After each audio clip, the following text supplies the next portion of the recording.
Hello, and welcome once again to Menopausal Mornings.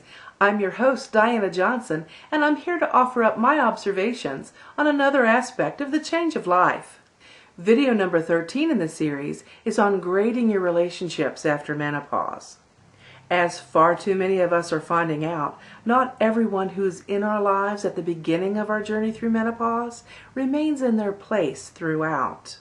And we need to take a good look at these relationships to determine what, if anything, needs to be done to salvage these connections. As we saw in video number 6, if we're lucky, we have a small, manageable group of close friends we can count on. One or two from childhood, a couple we went to college with, maybe a special coworker we're still close to.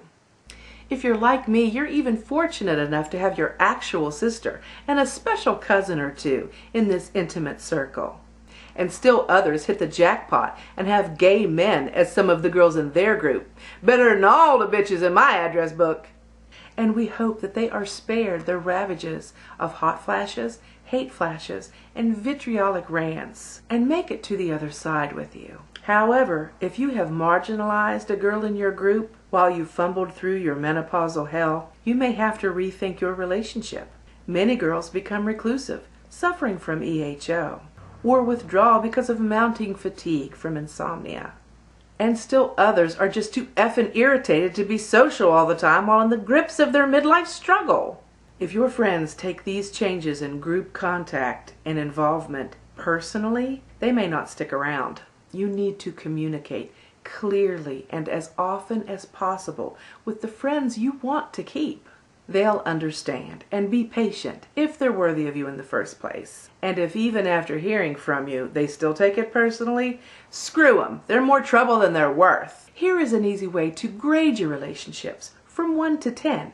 1 being the least connected and 10 being the most. Level 1. Friend of an acquaintance. If you met while this person accompanied an acquaintance of yours past your campsite, this is way beyond the outer margin of the circle, and they are not a significant other. Level 2. Acquaintance. You've only met this person once or twice, and we really don't think they could pick you out of a lineup. They can piss off. Level 3. Friend of a friend.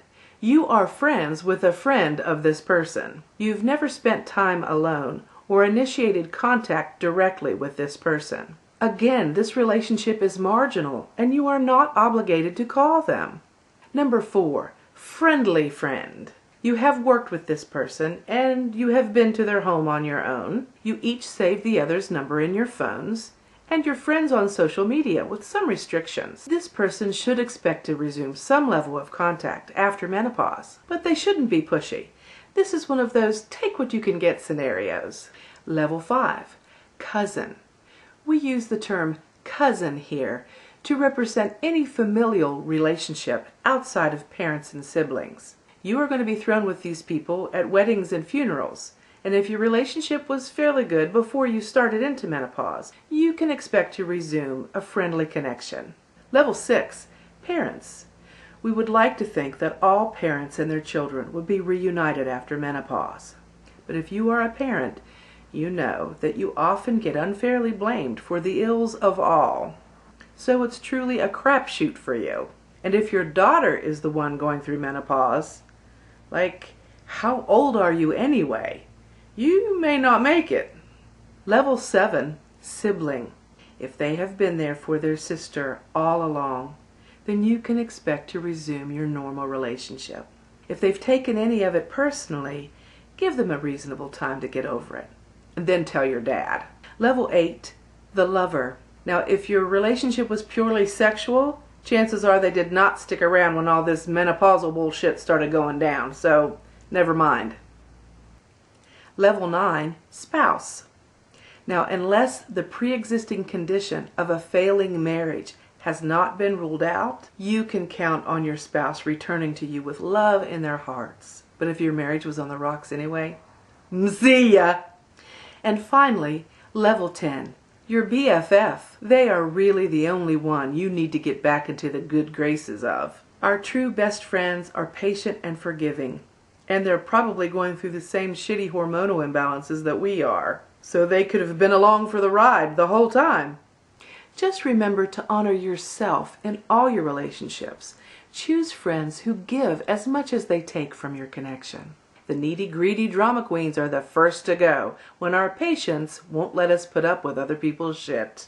So go forth with compassion in your hearts for those who scored 5 or above, and peace that you don't have to fool with anyone 4 or below. And until next Monday, peace, love, and menopause.